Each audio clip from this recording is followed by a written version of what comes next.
A Câmara dos Deputados se reuniu com dirigentes de clubes e escutou que a maioria é favorável à medida provisória 984, assinada pelo presidente da República, Jair Bolsonaro. O despacho é conhecido como MP do Flamengo no Congresso por beneficiar o time rubro-negro na questão envolvendo direitos de TV para o Campeonato Carioca. Os clubes, estranhamente, não apontaram objeção em relação à decisão, que permite a negociação individual do mandante sobre a transmissão das partidas. Alguns poucos times se queixaram de não serem ouvidos antes da publicação do texto. O teor da MP, no entanto, não foi contestado. A preocupação dos clubes, segundo matéria do UOL, foi somente com algumas emendas propostas, como a do deputado federal Pedro Paulo, do DEM, por exemplo, que propõe a negociação coletiva e foi tratada pelos clubes como esdrúxula e um total retrocesso. Baseada nessa decisão dos clubes, o Futeboteco ouviu uma série de especialistas no mercado para poder demonstrar com clareza por que os clubes podem estar perdendo, através da canetada do presidente da República, uma das maiores oportunidades já vistas para finalmente fazer o futebol brasileiro muito mais forte.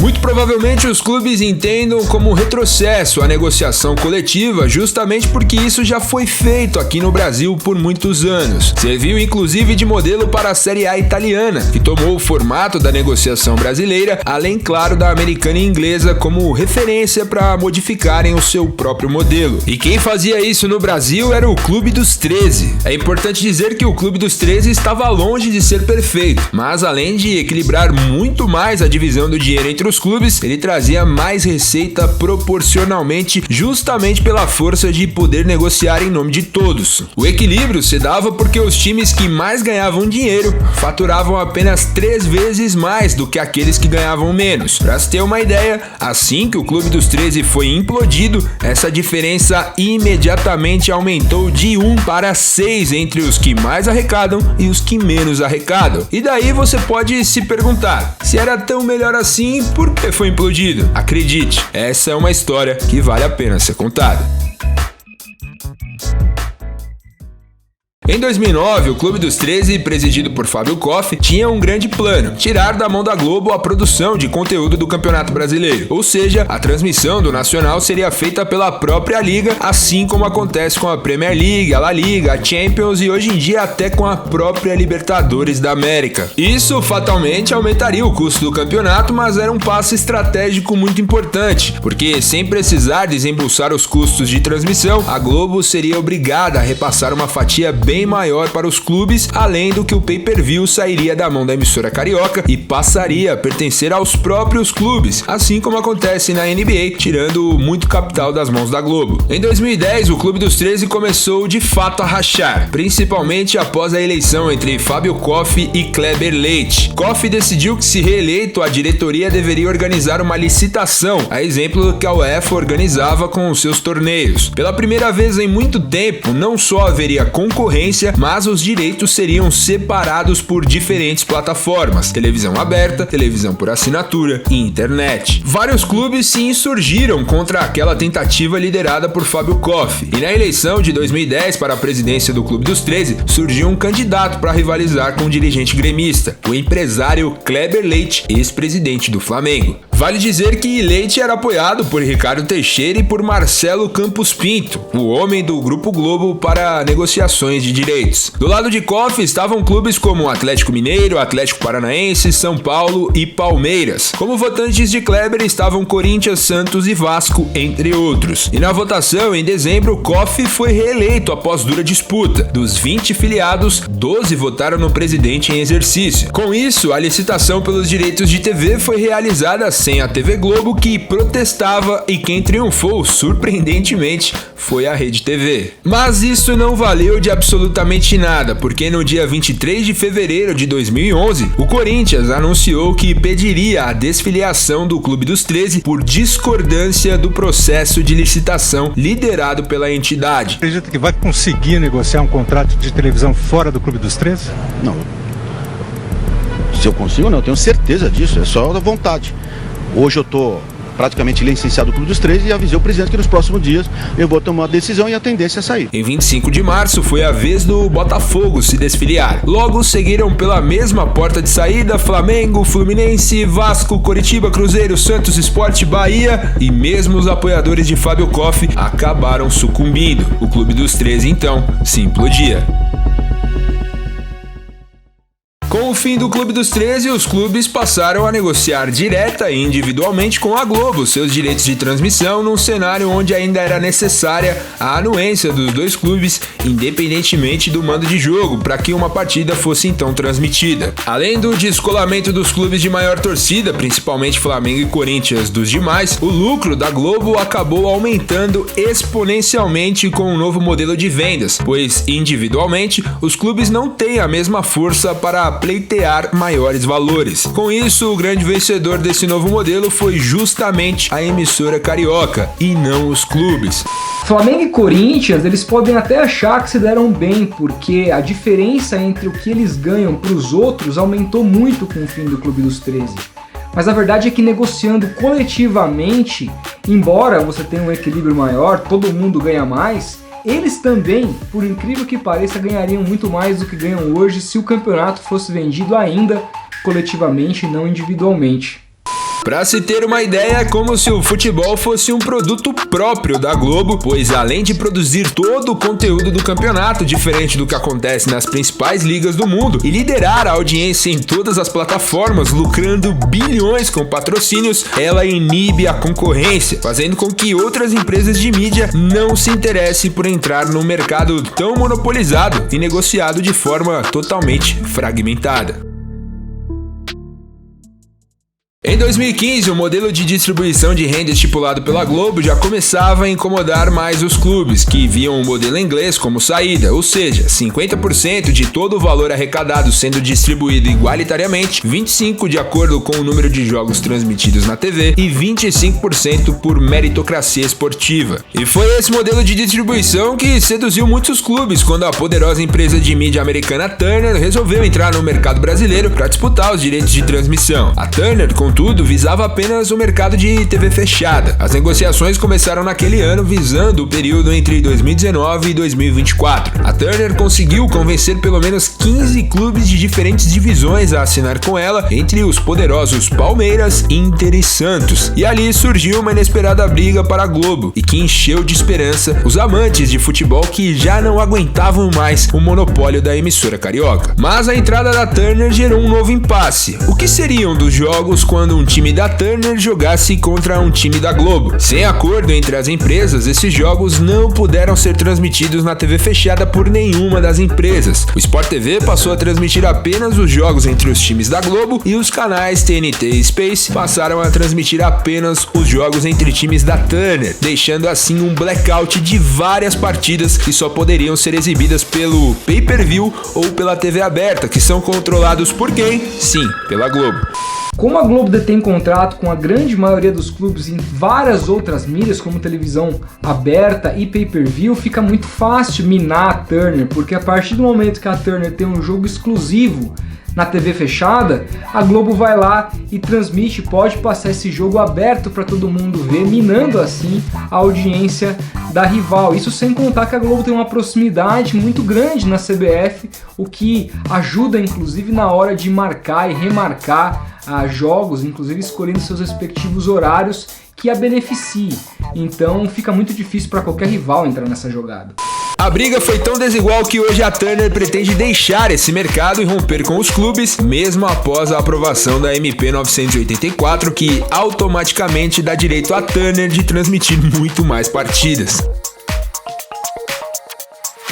Antes da MP assinada pelo presidente da República, os otimistas enxergavam que os clubes detinham 38 produtos. Afinal, os 38 jogos de cada um no Campeonato Brasileiro precisariam contar com a anuência dos dois clubes para a transmissão. Já os pessimistas enxergavam que esses 38 produtos na verdade eram zero, porque o clube sozinho nunca poderia vender seus jogos para ninguém. E foi nesse contexto que o Flamengo resolveu importar de fora o tal do direito de arena, que concede ao mandante do jogo a possibilidade possibilidade de ser o real dono daquela transmissão, vendendo sozinho para quem ele quiser, ou até mesmo transmitir seu próprio conteúdo via internet. A anuência dos clubes, até mesmo dos médios e pequenos, tem cada vez sido maior ao novo modelo proposto pelo Clube Rubro-Negro junto ao governo federal. Afinal, se vem de fora da Europa, onde os campeonatos são os melhores e mais atraentes do mundo, por que seria ruim? E é aí que precisamos, com calma, entender o contexto de cada uma das maiores ligas do mundo e entender também como o direito de arena pode impactar aqui no Brasil. A Liga Italiana é um excelente exemplo para começarmos, pois ela já passou exatamente pelo que estamos próximos a enfrentar. Ela já teve os direitos de arena negociados individualmente pelos clubes, e o cenário foi tão catastrófico que até o modelo brasileiro da época, do Clube dos 13, foi usado para a Liga sair do buraco. Na prática era simples, Juventus, Milan e Inter abocanhavam cerca de 70% de todo o dinheiro que entrava na primeira divisão oriundo da TV. Com isso, sobrava 30% para os times restantes. Isso fortaleceu muito os clubes mais fortes que levantaram taças da Champions League, mas enfraqueceu demais a Liga Nacional Italiana. Após o escândalo envolvendo a Juventus em 2006, quando foi rebaixada para a segunda divisão por manipulação de resultados, o campeonato italiano simplesmente ruiu. Os clubes pequenos começaram a ameaçar boicotar a liga caso não mudassem a regra de distribuição de renda, e em 2008, através de uma canetada do governo italiano, foi resolvido que a negociação com TV deveria ser feita de maneira coletiva, proibindo também que apenas uma emissora comprasse todos os direitos. A medida foi tão benéfica para o campeonato italiano que hoje, juntos, os clubes arrecadam muito mais proporcionalmente do que jamais arrecadaram sozinhos. E a diferença entre o clube que mais ganha e o que menos ganha é de apenas 1:3, aumentando assim a forma dos pequenos e médios que, embora ainda não tenham conquistado nada, ao menos estão equilibrados financeiramente.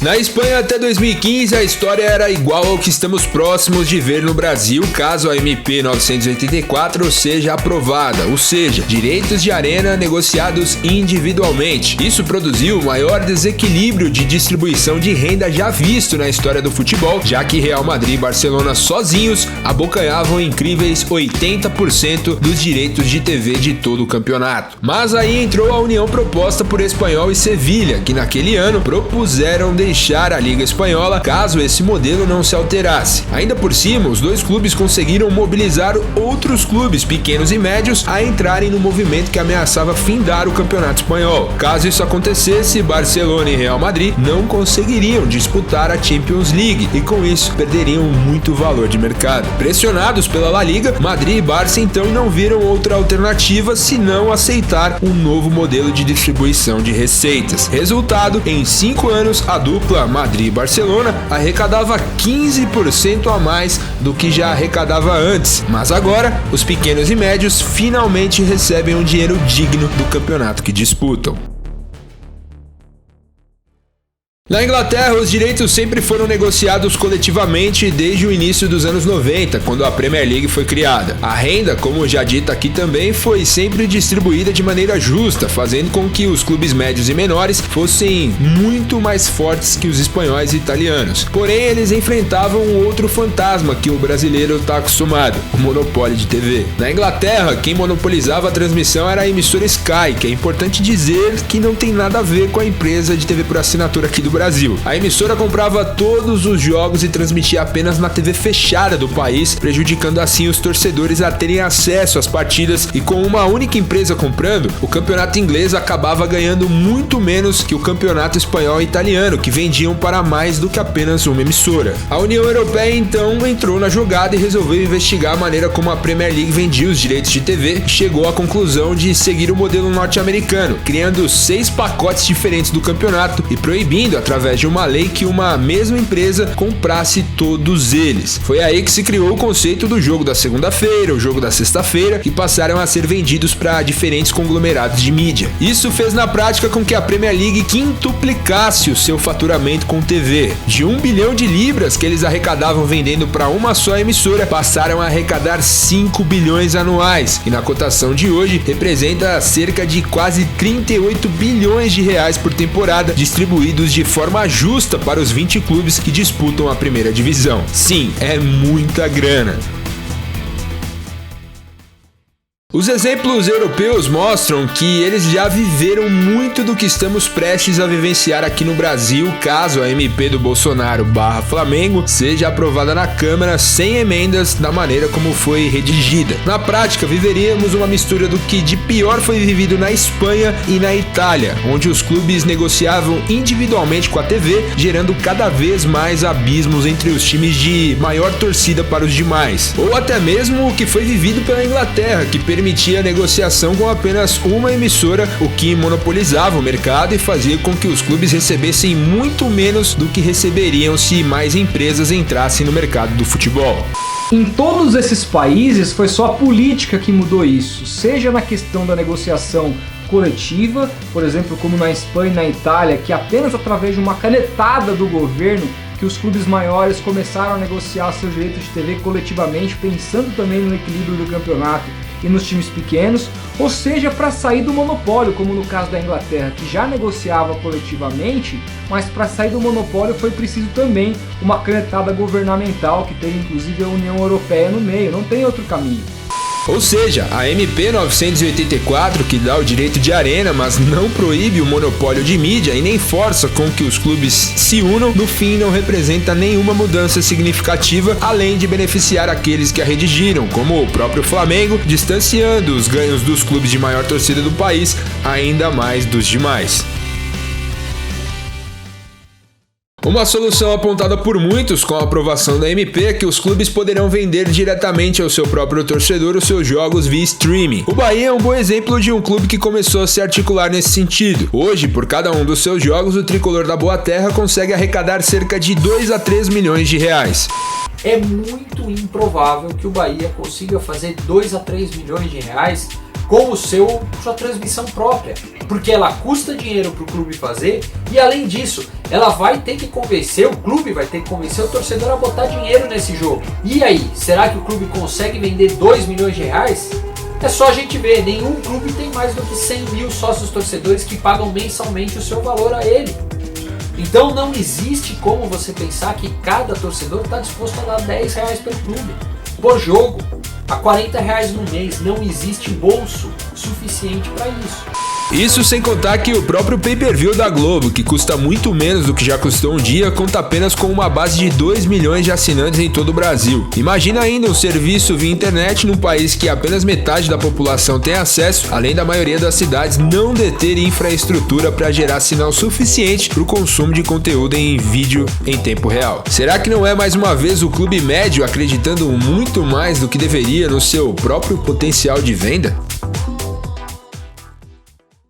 Se temos uma notícia boa com a MP é que ela abre um precedente importante na Câmara dos Deputados, que é o debate sobre um tema que estava há muito tempo adormecido no Brasil. Segundo o UOL, vários clubes já foram consultados e a maioria apoia o texto como está, mesmo a MP sendo boa apenas para uma minoria. E é aí que está o grande problema. Muitos dirigentes de clubes fora da elite dos 3 ou 4 de maior torcida do país não parecem ter entendido o desequilíbrio que a legislação dessa medida provisória pode trazer ao futebol brasileiro num futuro não tão distante. Esse desequilíbrio não é interessante para absolutamente ninguém, nem mesmo aos clubes que hoje acham que estão se beneficiando, justamente porque enfraquece o campeonato, tornando um produto cada vez menos atraente para o público em geral e, consequentemente, para a mídia, que é quem investe o dinheiro. Portanto, a missão desse vídeo é apenas uma: fazer as pessoas que detêm o poder no Brasil de debater seriamente sobre o tema enxergarem o problema que elas estão prestes a ignorar. E para isso acontecer, nós temos apenas você que está assistindo esse vídeo agora. Por isso, deixa o seu like e compartilhe esse vídeo com o máximo de pessoas que você conseguir, pois quanto maior for o barulho, maior a chance de chegar nas mãos de pessoas que podem de fato mover os pauzinhos rumo à escolha certa. Só depende de você. Um grande abraço e até o próximo vídeo.